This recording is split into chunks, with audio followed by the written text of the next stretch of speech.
I'm Sarah, a 40-year-old mother of two, married to John, a kind-hearted man who's been my rock for the better part of 2 decades. Life's been a roller coaster, but I always say, it's the people in the cart with you that make the ride bearable. That was until my brother Tom decided to take the wheel. Tom's 8 years younger than me, a whirlwind of bad decisions and misplaced priorities. He's the kind of guy who thinks life owes him a living. Mom always said he'd grow out of it, but at 32, he's still the family's pet project. It was a Sunday, the kind that demands a family gathering at Mom's. Her house was our sanctuary, a place where childhood memories lived in every nook.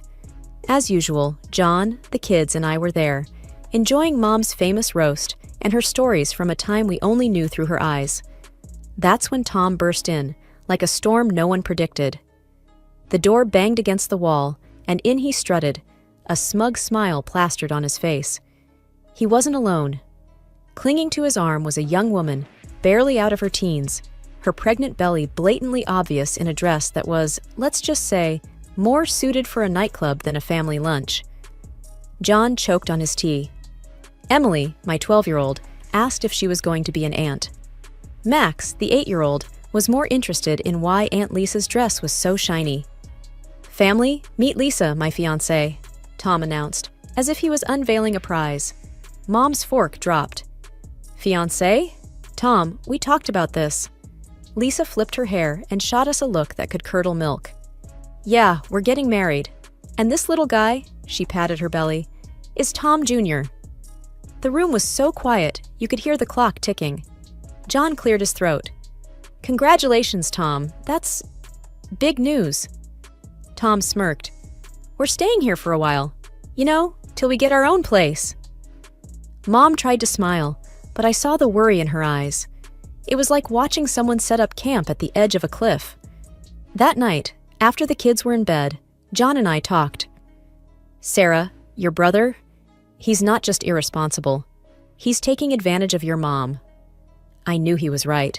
Tom was a tornado, and we were all in his path. The only question was, how much damage would he do before he moved on? The next few days were a blur of Tom and Lisa making themselves at home. Lisa turned the living room into her personal lounge, her feet constantly up on Mom's antique coffee table. Tom spent his days on his phone, laughing at things no one else found funny. Mom was running around, trying to keep up, making meals, cleaning up after them, never getting a thank you. It was like watching someone slowly deflate. One evening, I caught Mom in the kitchen, alone, looking older than her years. "Mom, you can't let them walk all over you." She sighed. "Sarah, he's my son, and that baby, I can't turn them away." I wanted to scream, to tell her she was being used, but I bit my tongue. Family's complicated, and sometimes love means turning a blind eye, even when you know you shouldn't. That's how it began, our new normal. Tom and Lisa, the ungrateful guests, and the rest of us, trying to keep the peace in a house that suddenly felt too small. Little did I know, this was just the calm before the storm. Living with Tom and Lisa turned our lives upside down. Every morning started with Lisa's loud complaints about her backache or her cravings. She'd stroll into the kitchen, still in her pajamas, demanding breakfast like she owned the place. "Sarah, make me some of those pancakes, will you? The baby's craving them," she'd say, not even a please in sight. I'd grit my teeth, trying to keep my cool. "Sure, Lisa, let me just get Emily and Max ready for school first." Tom was no help either. He'd be lounging on the couch, his feet up on the coffee table, glued to his laptop or gaming. "Hey, when's breakfast?" he'd yell, not even bothering to look up. Mom tried to play peacemaker. "Sarah, they're just young. Remember how we were?" I wasn't having it. "Mom, we never acted like entitled brats." But she'd just wave me off, scurrying to wait on them hand and foot. Things got worse as Lisa's due date approached. She'd leave a trail of mess wherever she went. Dishes piled up, laundry forgotten, and there she'd be, on the phone, gossiping for hours. One day, I snapped. I found her in the living room, her feet once again on the coffee table, talking loudly to a friend. And then I told Tom we need a new car, something safe for the baby, you know? I marched in. "Lisa, this isn't a hotel. You can't just expect everyone to clean up after you. She rolled her eyes. Chill, Sarah. I'm pregnant, remember? Tom finally chimed in. Sarah, lay off her. Can't you see she's carrying my kid? I shot back. Being pregnant doesn't give you a free pass to be a slob, Tom. Mom came in, wringing her hands. Please, let's not fight. It's not good for the baby. I looked at Mom, her face drawn and tired. This isn't right, Mom. You're running yourself ragged for them. But Mom wouldn't listen. They're family, Sarah. What can we do? The days dragged on. Tom and Lisa would disappear for hours, leaving Mom to babysit their mess. They'd return with shopping bags, laughing about their day out. One evening, I heard them planning a lavish wedding. We need the best, babe. It's our day, Tom said, his arm around Lisa. Lisa giggled. Of course. And your mom can help with the expenses, right? I couldn't believe my ears. I confronted them. You're planning a wedding you can't afford and expecting Mom to foot the bill? Tom shrugged. Why not? She's got the money. I was livid. You can't keep using Mom like your personal ATM, Tom. But my words fell on deaf ears. They just laughed and continued their planning, leaving me fuming. Life in Mom's house had gone from bad to unbearable. Lisa had given birth to a baby boy, Alex, and you'd think that would slow them down. But no, it only gave them more excuses. One morning, I walked into the kitchen to find Mom washing a mountain of dishes. Lisa was sprawled on the sofa, cooing at Alex, while Tom played some game on his phone. Morning, Mom. Why are you doing all these dishes? I asked, trying to keep my voice steady. Mom just sighed. Lisa needs to rest, and Tom's busy. I glanced at Lisa. Busy doing what? Lisa, you can't just leave everything to Mom. Lisa shot me a look. I just had a baby, Sarah. I'm not supposed to stress myself. Tom didn't even look up. Yeah, Sarah, back off. You don't know how hard it is. I couldn't believe it. Hard? You call sitting on your butt all day hard? Mom tried to calm things down. It's okay, Sarah. I don't mind. But I was past caring. No, it's not okay. You're not their servant. It was like talking to a wall. Tom and Lisa just didn't care. They'd leave the house for hours, leaving Mom to take care of Alex. They'd come back with bags of clothes and gadgets, bragging about their great deals. One day, I found a receipt on the table. A designer dress for Lisa, costing more than what most people make in a week. I confronted them. Where did you get the money for this, Tom? And why is Mom paying for your lifestyle? Tom shrugged, unbothered. She's our mom, Sarah. She wants to help. I was furious. Help? You're bleeding her dry. That's when Lisa chimed in, smirking. If she's willing, why not? Besides, what's it to you? I couldn't take it anymore. I had to talk to Mom alone. Mom, you can't keep giving them money. They're using you. Mom just shook her head. I can't abandon them, Sarah, especially not Alex. I tried to reason with her, but they're not even trying to be responsible. Tom's not looking for a job, and Lisa's just spending your money like water. Mom looked away, her voice barely a whisper. I know, Sarah, but they're my children. I have to help them. I felt helpless, watching my family fall apart. Tom and Lisa were like leeches, draining everything and giving nothing back. And Mom, bless her heart, was too kind to see it. I didn't know how much more I could take. The breaking point was near, and I feared what would happen when we finally reached it. Things took a turn for the worse when Mom suddenly fell ill. It happened so fast. One day she was her usual self, and the next she was bedridden, looking frail and weak. I was at her bedside, holding her hand. Mom, you're going to get through this, I whispered, trying to sound more hopeful than I felt. She gave me a tired smile. I'm just worn out, Sarah. I've lived a good life. Tom and Lisa were nowhere to be seen, probably out spending more of Mom's money. I couldn't hide my anger anymore. Where are they, Mom? Why aren't they here helping? Mom's eyes were sad. They have their own lives, Sarah. Don't be too hard on them. But I couldn't let it go. Their own lives? They're living off you, Mom. And now, when you need them the most, they're absent. Mom just sighed. It broke my heart to see her like this, defeated and alone. Then, the inevitable happened. Mom passed away quietly one night, with me by her side.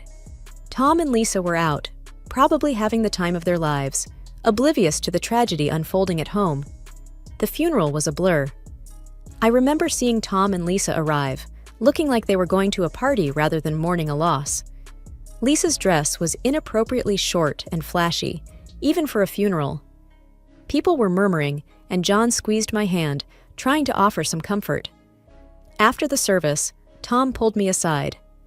"Sarah, we need to talk about Mom's will." I was still in shock from losing Mom. "Now? Can't this wait, Tom?" He was insistent. "No, it can't. I know she left the house to me. We need to sort this out."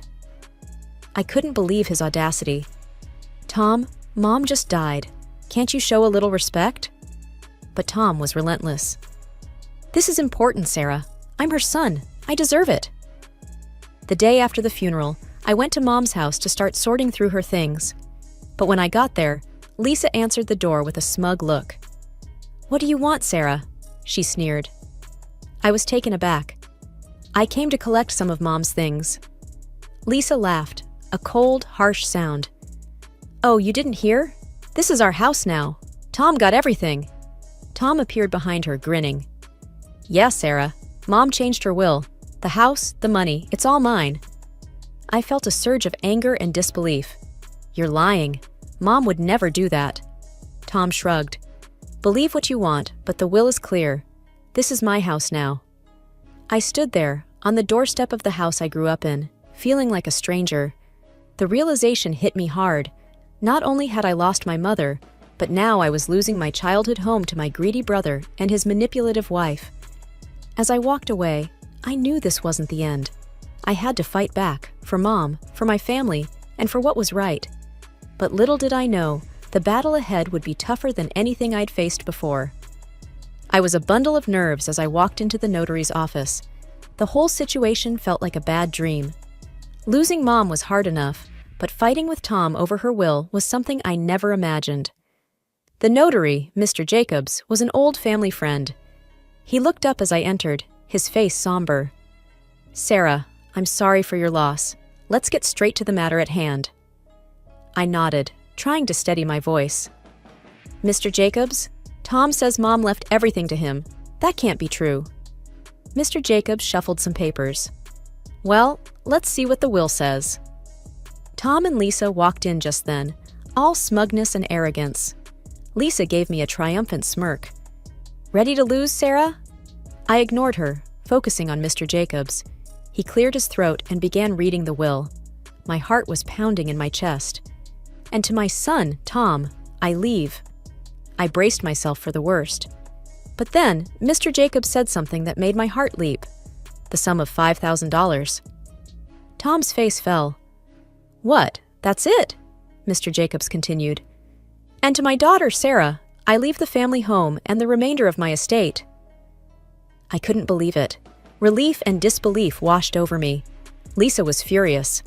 "That's impossible! She promised us the house!" Mr. Jacobs looked at them sternly. "There's more. It appears your mother made this last will a month ago, after expressing concerns about undue pressure from certain family members." Tom was red with anger. "This is bullshit. She wanted me to have the house." I couldn't help but feel a sense of justice. "Mom knew what you were doing, Tom. She knew you were using her." Tom turned to me, his eyes blazing. "You did this! You turned her against me!" Lisa chimed in, her voice shrill. "We'll contest this! We'll get a lawyer!" Mr. Jacobs raised an eyebrow. "You're free to do so. But be aware, if it's found that there was any coercion involved in the previous will, there could be legal consequences." Tom and Lisa looked at each other, their confidence wavering. I stood up, feeling stronger than I had in months. "Mom saw through your greed. She made sure her last wishes were respected." Tom stormed out, cursing under his breath, with Lisa trailing behind him. I stayed back, thanking Mr. Jacobs. As I left the office, I felt a mix of emotions. Sadness for losing Mom, relief that her last wishes were honored, and a lingering anger at Tom and Lisa's audacity. It was a regular afternoon when Tom stormed into the house, his face red with anger and disbelief. 100,000 for you and just a measly 5 grand for me? How is that fair, Sarah? I was sorting through some of Mom's papers, but his outburst made me pause. Tom, that's what Mom decided. You know she always had her reasons. He slammed his hand on the table, making me jump. Reasons? What reasons could she possibly have to screw me over like this? I took a deep breath, trying to keep my cool. Maybe because you and Lisa have been bleeding her dry for years? Tom's face contorted with rage. That's bullshit! We deserve that money! That's when I found it, tucked away in a drawer, a letter from Mom. Her handwriting was unmistakable. I pulled it out and started reading. Tom's eyes were fixed on me, a mix of curiosity and fear. What's that? It's from Mom, I said, my voice steady. She explains everything here. The letter laid it out in black and white. Mom had originally set aside 100,000 each for Tom and me, but as Tom and Lisa's demands for money grew, she started deducting from his share. I looked up at Tom, his face a picture of shock. By the time she wrote her last will, you'd already taken 95,000, Tom. There was only 5,000 left. Tom staggered back, as if he'd been physically hit. No, that can't be true. I felt a surge of anger. It's all here, Tom. Every cent you and Lisa took, it came out of your inheritance. He looked lost, his eyes darting around the room. But I didn't know. That's the problem, Tom. You never knew or cared to know, I snapped, my patience wearing thin. He slumped into a chair, burying his face in his hands. What have I done, Sarah? I put the letter down, feeling a mix of pity and frustration. You've only got yourself to blame, Tom. You chose this path. Tom left the house that day, a broken man. I watched him go, feeling a sense of justice, but also a deep sadness. Our family was torn apart, not just by grief, but by greed and ignorance. The house, once a battleground of family feuds, was now eerily quiet. Tom and Lisa had left, cutting off all contact with me. It was a relief and a curse, leaving me to wrestle with the aftermath of their chaos. As I sat in the living room, staring at the walls that had witnessed so much, my friend Jenna called. Sarah, have you heard about Tom? I braced myself. No, what now? She hesitated. He's been spotted around town, looking for jobs. And Lisa, she's been seen with different men, flaunting around like she's single. My heart sank. And Alex? Their son? No sign of him, Sarah. It's like they've forgotten they have a child. I slammed my fist on the table, fury boiling inside me. They're irresponsible, selfish. They don't deserve a child. Jenna tried to calm me. Sarah, maybe there's something you can do. Her words sparked an idea. You're right. I'll fight for Alex. He shouldn't suffer because of them. The next day, I met with a lawyer, a no-nonsense woman named Miss Rivera. I explained everything, my voice trembling with determination. So, you want to pursue custody of your nephew? Miss Rivera asked, her eyes sharp. I nodded firmly. Yes, he's in a toxic environment. I want to give him a better life. Miss Rivera leaned forward. It won't be easy, Sarah, but if you're ready to fight, I'm with you. I felt a surge of resolve. I'm ready, whatever it takes. The legal battle that followed was tough. Tom and Lisa were unpredictable, sometimes cooperative, sometimes hostile. But I didn't back down. One evening, after a particularly grueling day in court, John wrapped his arms around me. You're doing the right thing, Sarah. It's hard, but right.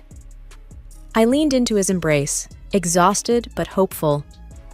I just want Alex to be safe, to have a family that cares. The day the judge granted me temporary custody of Alex was bittersweet. He was a sweet boy, confused and scared, but he slowly opened up to us. Emily and Max adored him, and he brought a new kind of joy into our home. Tom's reaction was a mix of anger and defeat. You've taken everything from me, Sarah. I faced him, my voice unwavering. I'm protecting Alex, something you should have done. As Tom stormed off, I realized our relationship might never be repaired, But this wasn't about us. It was about a little boy who needed a stable home. Life with Alex was a new adventure. There were challenges, of course, but also laughter and love. He was becoming a part of our family, and I was determined to make it permanent. Looking back, I knew I'd made the right decision. It was time for new beginnings, for all of us. A chance to heal, to grow, and to build a future filled with love and stability. That was the legacy I wanted to leave, a stark contrast to the selfishness and greed that had once threatened to tear us apart. The house, once a reminder of familial discord, was now filled with laughter and the pitter-patter of little feet. Alex had become a part of our lives, his presence a constant source of joy and wonder. One evening, as we were tucking him into bed, he looked up at me with those big, innocent eyes. "Aunt Sarah, am I going to stay here forever?" I smoothed his hair, my heart swelling. "Yes, Alex, you're part of our family now." He smiled, his tiny hand gripping mine. "I like it here. Emily and Max are fun." I kissed his forehead. "We love having you here, sweetie." As I walked out of his room, John was waiting, a proud smile on his face.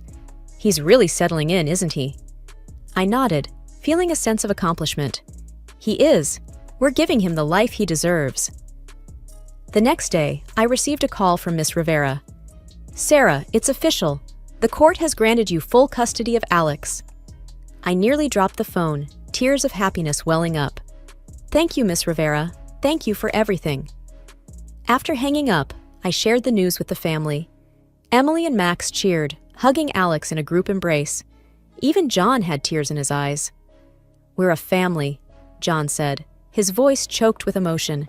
A real, complete family. The journey had been long and fraught with challenges, but we had come out stronger. I thought about Tom and Lisa wherever they were. I hoped they would find their way, but my focus was now on the children, our family. In the months that followed, Alex blossomed. He was no longer the timid boy we first met. He was confident, happy, and loved. One day, while we were all in the garden, Alex came running up to me, a dandelion in his hand. "Look, Aunt Sarah, I made a wish." I crouched down to his level. "And what did you wish for?" He grinned, his eyes sparkling. "I wished we'd all be together forever." I hugged him tight. "That's the best wish, Alex, and it's come true." As I looked around at my family, I felt a deep sense of peace. We had weathered the storm and emerged stronger. Our future was filled with hope, love, and the promise of new beginnings. This was our story, a testament to the strength of family and the power of love. It was a future of hope, and we were ready to embrace it with open arms.